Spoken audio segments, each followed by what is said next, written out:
আসসালামু আলাইকুম। তোমাদের সবাইকে আমি আব্দুল্লাহ মাহমুদ লেখাপড়া করছি শেরেবাংলা কৃষি বিশ্ববিদ্যালয়ে। তো এই ক্লাসে আমি তোমাদেরকে তোমরা যারা এইচএসসি 25 ব্যাচ আছো, তোমাদের যে রসায়নের পর্যায় সারণী আছে সেটা নিয়ে টোটাল ধারণা দেওয়ার চেষ্টা করবো। কী কী টাইপের প্রশ্ন আসে, কী কী টাইপের এমসিকিউ আসে সেটা দেখাই দেওয়ার চেষ্টা করবো। প্রথমে আমি কি করব, থিওরিগুলো দেখাই দেবো, যে থিওরি বেশি নাই এই চ্যাপ্টারে। তো থিওরিগুলো দেখাই দেওয়ার পরে তারপরে হলো যে আমাদের যে স্লাইডটা হলো 10 মিনিট স্কুলের, সেই স্লাইডটা শেয়ার করব। সেই জায়গা থেকে যে যে যে ইনফরমেশনগুলো ইম্পর্টেন্ট সেগুলো তোমাদের দেখাই দেবো, যে এগুলো তোমরা পড়তে পারো। প্লাস ওগুলো আমি তোমাদেরকে শেয়ার করে দেবো, যাতে তোমরা ওই জিনিসটা ভালোভাবে গুছিয়ে পড়াশোনা করতে পারো। যেহেতু স্লাইডে মোটামুটি সব কিছু গুছানো আছে, তোমরা একটু দেখে যদি নোট করে নাও তাহলে তোমাদের পড়াশোনা করতে সুবিধা হবে। তো প্রথমে কি বললাম, আমি থিওরি সলভ করব, তারপর হলো স্লাইড দিয়ে দেবো অথবা স্লাইড শেয়ার করব, তারপর হলো কোয়েশ্চেন সলভ করে দেবো। তাহলেই মোটামুটি তোমাদের এই চ্যাপ্টারটা কমপ্লিট হবে আশা করা যায়। আচ্ছা, তো প্রথমেই পর্যায় সারণী তো আমরা জানি যে 118টা মৌল আছে, সেখানে গ্রুপ আছে 18টা, তারপর পর্যায় আছে 7টা, উপপর্যায় আছে 2টা। তো এগুলো মোটামুটি থিওরিটিক্যাল টার্ম, যে এগুলো তো আসে না, আসলে গ্রুপ আর পর্যায় নির্ণয় করা। তো প্রথমেই আমরা হলো যে গ্রুপ কিভাবে নির্ণয় করে, যেসব পরমাণুর ক্ষেত্রে শেষে শুধু এস থাকে তখন আমরা শুধু এসটাকে কাউন্ট করি। যেমন আমরা যদি সোডিয়াম দেখি, সোডিয়াম হলো 11, 1s2, 2s2, 2p6, 3s1, মানে লাস্টের কক্ষপথে আমাদের শুধু এস আছে, তাহলে আমাদের এই জায়গায় পর্যায়ে শুধু এস কাউন্ট করতে হবে। যেহেতু এস এর মান 1, তাহলে আমাদের এই জায়গায় গ্রুপ হলো 1, আর হলো পর্যায় হলো এই জায়গায় যেহেতু লাস্ট 3 আছে, তাই এই জায়গায় পর্যায় হবে 3। তারপরে হলো যদি আমাদের শেষে এস এবং এস এর পরে পি থাকে, তাহলে আমরা তার সাথে 10 যোগ করে দিব, তারপর যেটা আসবে সেটা হবে গ্রুপ। তাহলে এরকম একটা যদি আমরা দেখি অক্সিজেন, আর এটার জন্য ম্যাগনেসিয়ামটা ট্রাই করে দেখবে তোমরা। ম্যাগনেসিয়াম হবে গ্রুপ 2, পর্যায় হবে 3। তো তারপরে আমরা যদি এই জায়গায় এসপি আর 10 দেখি, তাহলে সেখানে আমরা যদি অক্সিজেন দেখি, অক্সিজেন হলো 8, তাহলে হলো 1s2, 2s2, 2p4। এই জায়গায় আমরা দেখতে পারতেছি যে এস আছে, তারপরে পি আছে। তাহলে আমরা কি করব, এস এর সাথে পি যোগ করব। এস এর সাথে পি যোগ করলে হবে 2 যোগ 4, আর সাথে 10 যোগ করতে হবে আমাদের সূত্র মতে। তাহলে আমরা 10 যোগ করে দিব, তাহলে টোটাল হবে হলো যে 16। তাহলে অক্সিজেন হলো গ্রুপ 16 এর মৌল, আর পর্যায় হলো 2। তাহলে আমাদের এখানে এই জিনিসটা ক্লিয়ার হয়ে গেলে, তারপর আমাদের যদি লাস্টে ডি অরবিটাল থাকে, মানে যদি ডি থাকে, তাহলে আমরা ডি এর সাথে এস যোগ করব। তাহলে এরকম একটা উদাহরণ হলো স্ক্যান্ডিয়ামের আমরা যদি বিন্যাস করি, স্ক্যান্ডিয়াম হলো 21। তাহলে আমরা যদি দেখি 1s2, 2s2, 2p6, 3s2, 3p6, 4s, আর হলো 3d। তাহলে আমরা যদি এই জায়গায় দেখি যে এই জায়গায় আমাদের হচ্ছে 10টা, তারপর 18টা, তাহলে আমাদের আর 3টা আছে। 4s-এ যাবে 2টা ইলেকট্রন এবং 3d-তে যাবে 1টা ইলেকট্রন। তাহলে আমরা কি দেখতে পাচ্ছি, লাস্টে ডি আছে, তাহলে আমরা ডি এর সাথে এস যোগ করব। তাহলে আমাদের এস এর মান 2 আর ডি এর মান হলো 1, তাহলে হলো 3। তাহলে এটা হলো গ্রুপ 3 এর মৌল, আর পর্যায় হবে 4, যেহেতু সবচেয়ে বড় সংখ্যাটা হলো 4। তো তার মানে এই জায়গায় গ্রুপ হবে 4 আর পর্যায় হবে গ্রুপ হবে 3 আর পর্যায় হবে 4। তো এই টোটাল জিনিসটা আমি আরেকবার সামারি করে দিই, যে লাস্টে যদি এস থাকে, আমরা যদি ইলেকট্রন বিন্যাস করে দেখি যে লাস্টে শুধুমাত্র এস আছে, তখন আমরা শুধু এসটাই কাউন্ট করবো। এটা ম্যাগনেসিয়ামটা তোমরা করবে। তাহলে এই জায়গায় দেখো লাস্টে 1 আছে, তাই আমরা 1 দিছি গ্রুপ, আর পর্যায় হলো সর্বোচ্চ। তারপরে আমরা যদি লাস্টে এস এর পরে পি থাকে, তাহলে কিন্তু আমরা এস এর সাথে পি যোগ করে 10 যোগ করে দেবো। যেমন এই জায়গায় এস এর পরে পি আছে, তাহলে আমরা এস এর সাথে পি যোগ করে পরে 10 যোগ করে দিয়েছি। তো এই জন্য আমাদের হচ্ছে 16, আর এটা সর্বোচ্চ হলো 2, তার কারণে এটা পর্যায় হলো 2। লাস্টে যদি আমাদের ডি থাকে, তাহলে ডি আর এস যোগ করতে হয়। ডি আর এস যোগ করলে হবে 2 আর 1 3, যেহেতু ওর সহগ 2 আর সহগ 1, তাহলে হচ্ছে টোটাল 3। তার মানে গ্রুপ হলো 3, আর পর্যায়ে যেহেতু সর্বোচ্চ 4 আসছে, তাই পর্যায় হলো 4। তো এই হলো টোটাল জিনিস। গ্রুপ পর্যায় নির্ণয় খুবই ইম্পর্টেন্ট, তোমাদের পরীক্ষায় মাস্ট আসবেই এখান থেকে একটা প্রশ্ন। তো আমরা গ্রুপ পর্যায় নির্ণয় করা শিখছি। আর লাস্টে আরেকটা জিনিস আছে, ধর্মটা কি? ধর্ম হলো পারমাণবিক আকার, আয়নীকরণ শক্তি, ইলেকট্রন আসক্তি, তারপরে তড়িৎ ঋণাত্মকতা। তো এইগুলো হলো মেইন ধর্ম, এরপরে ধাতব ধর্ম আছে আর কি। তো আমরা সবগুলোই দেখার চেষ্টা করব। তো প্রথমেই আমি যদি পারমাণবিক আকার দেখতে চাই, তোমার পারমাণবিক আকার জাস্ট বোঝার চেষ্টা করো, যে যখন ইলেকট্রন সংখ্যা বাড়ে,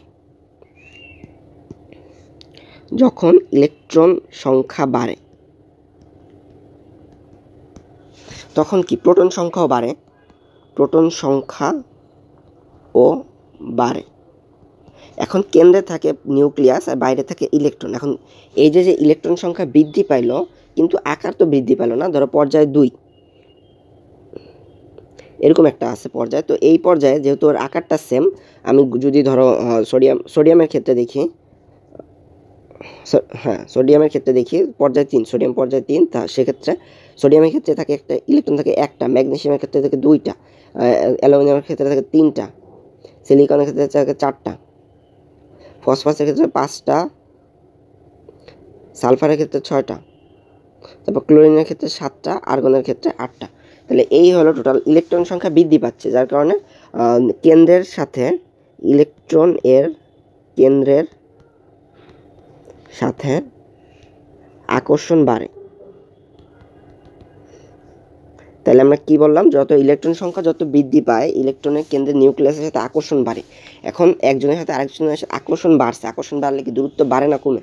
নর্মাল হিসাব যে আমাদের যখন আকর্ষণ বাড়বে তখন দুটো জিনিস কাছে আসবে, তখন এইটাকে বলতেছে যে আকর্ষণ বাড়ার কারণে দূরত্ব কমে যায়, যার কারণে পারমাণবিক আকারটা হ্রাস পায়। তাহলে আমরা কি বলতেছি, পর্যায় সারণী বাম থেকে ডানে গেলে কিন্তু ইলেকট্রন সংখ্যা বৃদ্ধি পেতে থাকে, বাম থেকে ডানে ইলেকট্রন সংখ্যা বাড়ে, যার কারণে কেন্দ্রের সাথে আকর্ষণ বাড়ে, যার কারণে লাস্টে কি হয়, আকার হ্রাস পায়,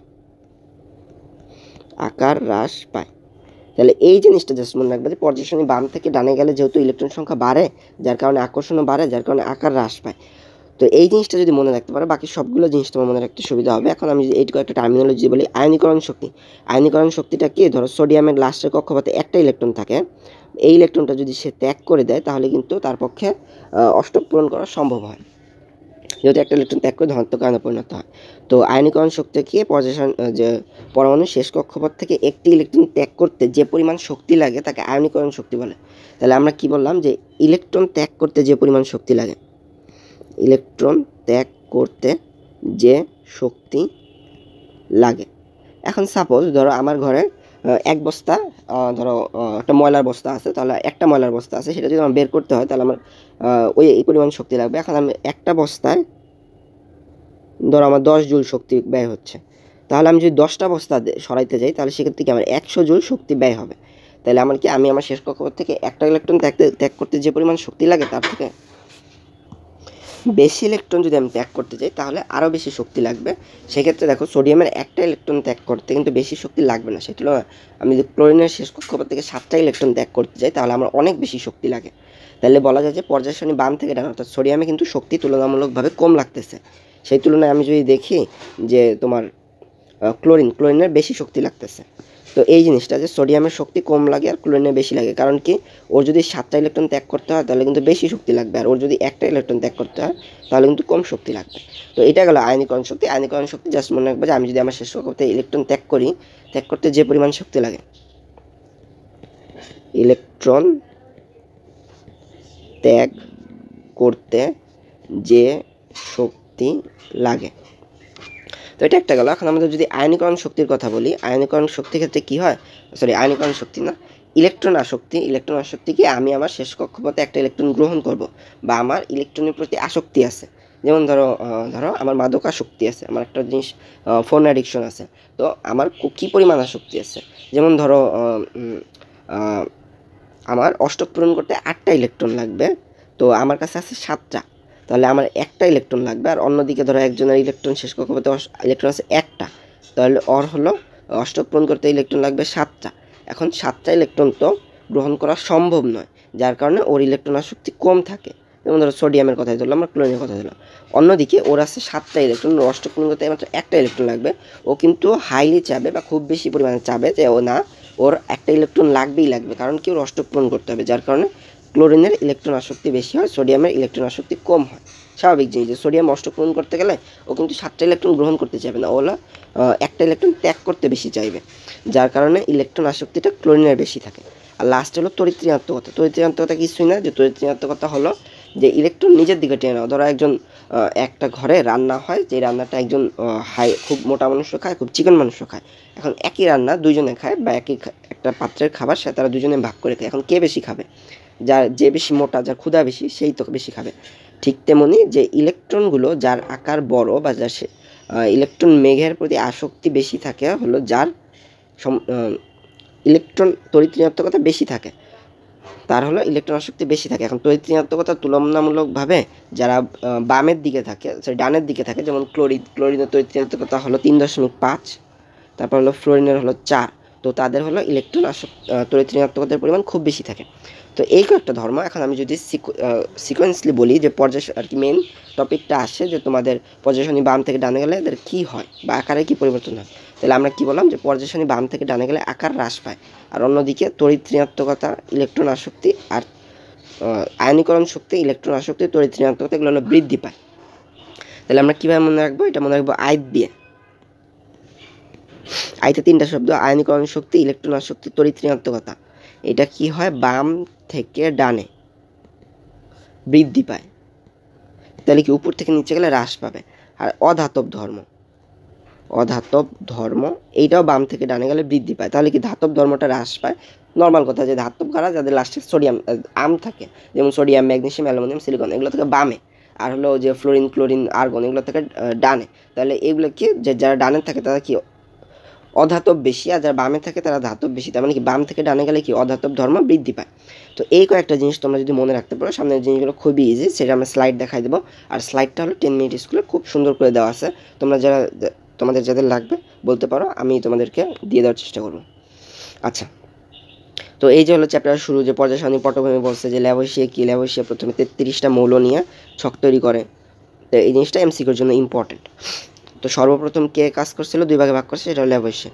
তারপর হলো ডোবেরাইন কি করছে, যে ত্রয়ী সূত্র দিয়েছে, যে যে ক্লোরিন, ব্রোমিন, আর্গন হিসেবে চিহ্নিত করে।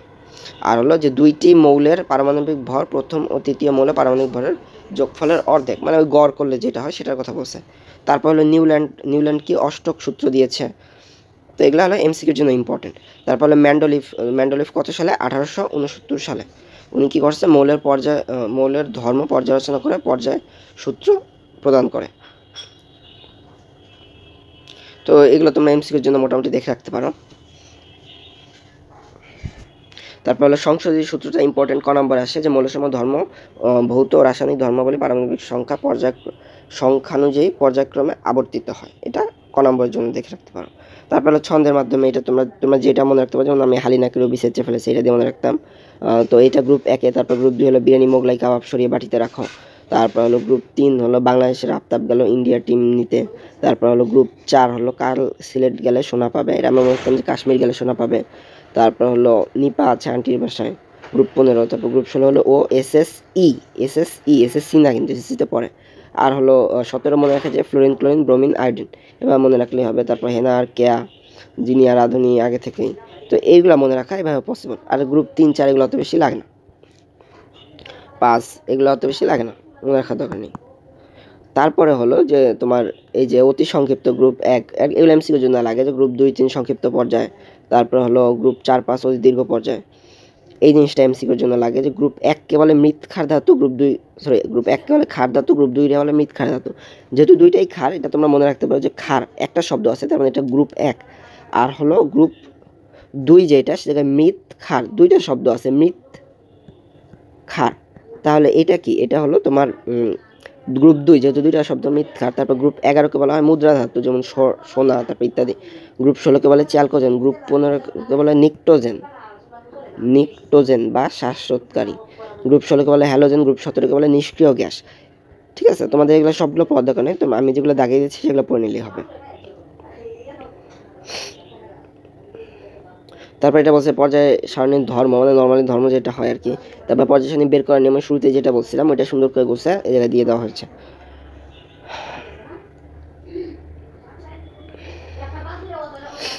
আচ্ছা, হিলিয়ামের অবস্থান কোথায়? হিলিয়ামের শেষ কক্ষপথে 2টা ইলেকট্রন আছে, আর নর্মালি যেমন নিয়নের শেষ কক্ষপথে 8টা ইলেকট্রন আছে।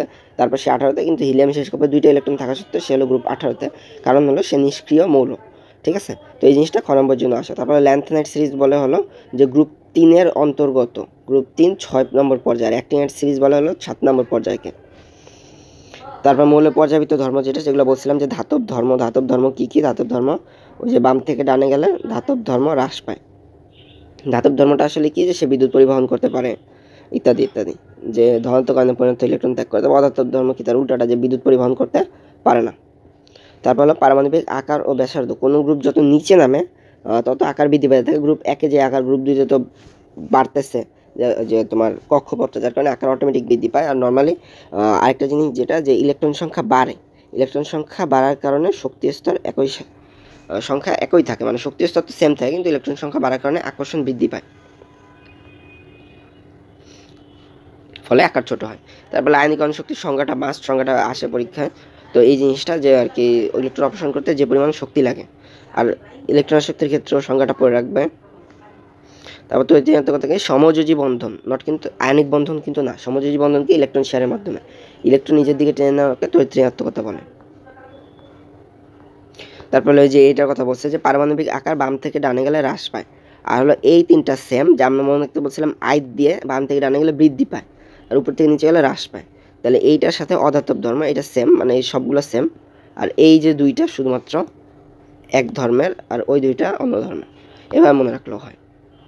তো এইগুলা, তারপরে যে সুন্দর করে জ্ঞানমূলক প্রশ্ন আছে, তোমরা যদি পিডিএফটা চাও আমার থেকে নিয়ে দিতে পারো, তাহলে তোমাদের পড়তে খুব সুবিধা হবে। তো এইটা এখন আমি যদি একটা এমসিকিউর ক্ষেত্রে যাই, যেমন যে পর্যায় সারণীতে 20 নম্বর পারমাণবিক সংখ্যা বিশিষ্ট মৌলের অবস্থান নির্ণয়। 20 নম্বর আমরা কিভাবে বের করব, যে লাস্টে দেখো যে এস অরবিটাল আছে, এস অরবিটাল আছে, তা আমরা মানে আমাদের গ্রুপ হলো 2, আর পর্যায় কত, পর্যায় সর্বোচ্চ আছে 4, পর্যায় হলো 4, ঠিক আছে। তো এভাবে আমরা বের করে ফেলতে পারি। তাহলে হলো গ্রুপ হলো 2 আর পর্যায় হলো 4, তাহলে এটা কি হতে পারে, এটা হলো ক্যালসিয়াম হবে।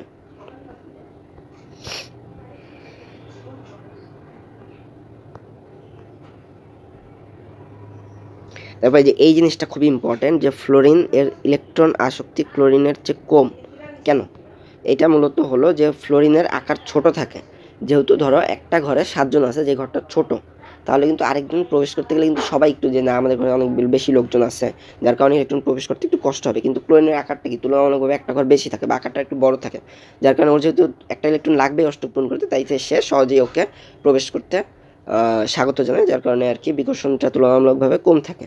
তো এটাই বলছে যে ফ্লোরিনের আকারটা ছোট থাকে সর্বশেষ শক্তির স্তরে, যার কারণে যেহেতু আকার ছোট, যার কারণে ইলেকট্রন ঘনত্ব বেশি থাকে, ইলেকট্রনের বিকর্ষণ বেশি হয়, যার কারণে ফ্লোরিনের বিকর্ষণ তুলনামূলকভাবে কম, আর ফ্লোরিনে ইলেকট্রন আসক্তির মান কম, আর ক্লোরিনে তার উল্টাটা।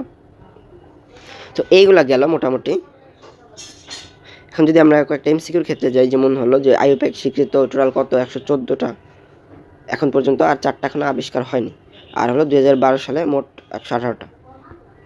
তারপর আইইউপ্যাকের ফুল মিনিং কি, তারপর ম্যান্ডেলিফের পর্যায়ের সারণী মূল ভিত্তি কী ছিল, তারপর ল্যাভোসিয়া কত সালে, এই জিনিসটা ইম্পর্টেন্ট, এটা বোর্ডে আসছিল 1869।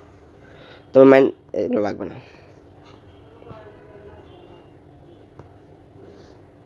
এই যে প্রাকৃতিক মৌল 84টি, তারপর হলো যে তেজস্ক্রিয় মৌল কয়টি, 14টি। তো এগুলো তোমরা কয়েকটা দেখে রাখতে পারো। এখন আমরা যদি কয়েকটা সৃজনশীলে যাই, আচ্ছা দেখো এই যে একটা সৃজনশীল আছে যে ফ্লোরিন, ক্লোরিন, ব্রোমিন, আয়োডিন, তোমরা বলতে পারবে এটা কোন গ্রুপের মৌল। এটা হলো মূলত গ্রুপ 17। তো গ্রুপ 17-এর ক্ষেত্রে আমরা দেখি যে তোমার এই প্রথম 2 নম্বর পর্যায়ে এটা থাকে, 3 এইটা, 4 এইটা, 5 এইটা। তো এইটা আমি কত মোটামুটি দেখা যায়, সোডিয়ামকে ক্ষার ধাতু বলা হয় কেন। তো এটা একটা জিনিস। এখন গ নম্বর থেকে যদি আমরা দেখি যে উদ্দীপকের মৌলগুলো একযোজী, গ্রুপ 17-এর মৌল, যেহেতু গ্রুপ 17-এর মৌল শেষ কক্ষপথে ইলেকট্রন থাকে 7টা, তাহলে তার অষ্টক পূরণ করতে কয়টা ইলেকট্রন লাগবে, একটা ইলেকট্রন লাগবে, তাই একে বলা হচ্ছে একযোজী মৌল। আরেকটা বলছে যে গ্রুপ উপর থেকে নিচে গেলে শক্তি স্তর ও নিউক্লিয়াসের ব্যাসার্ধ বৃদ্ধি পায়, ব্যাখ্যা করো।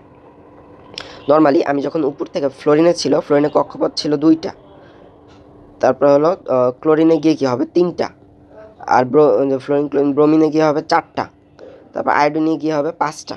তো এই ক্ষেত্রে উপর থেকে নিচে গেলে যেহেতু তোমার কক্ষপথ সংখ্যা বাড়তে থাকে, যার কারণে কি আকারও বৃদ্ধি পাবে, শক্তি স্তর বাড়ে, প্লাস পারমাণবিক সংখ্যা বৃদ্ধি পায়। দেখো এই জায়গায় সুন্দর করে ব্যাখ্যা করে লিখে দেওয়া আছে, তোমরা চাইলে দেখে রাখতে পারো। এই যে সব হলো একযোজী মৌল, কারণ কি তাদের শেষ কক্ষপথে 7টা করে ইলেকট্রন থাকে।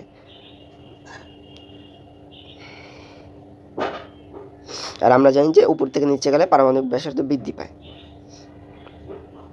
তো এই জিনিসটা উপর থেকে নিচে গেলে পারমাণবিক শক্তি স্তর এবং পারমাণবিক ব্যাসার্ধ ক্রমান্বয়ে বাড়তে থাকে। তো এই ছিল মোটামুটি তোমাদের চ্যাপ্টার সম্পূর্ণ করা। তোমরা যদি আরও প্রশ্ন সলভ করতে চাও কিংবা তোমাদের কোনো সমস্যা তোমরা চাইলে বলতে পারো, সলভ করে দেওয়ার চেষ্টা করবো। আপাতত এতটুকুই চেষ্টা করেছি মোটামুটি সব ইম্পর্টেন্ট টপিকগুলো কভার করে দেওয়ার।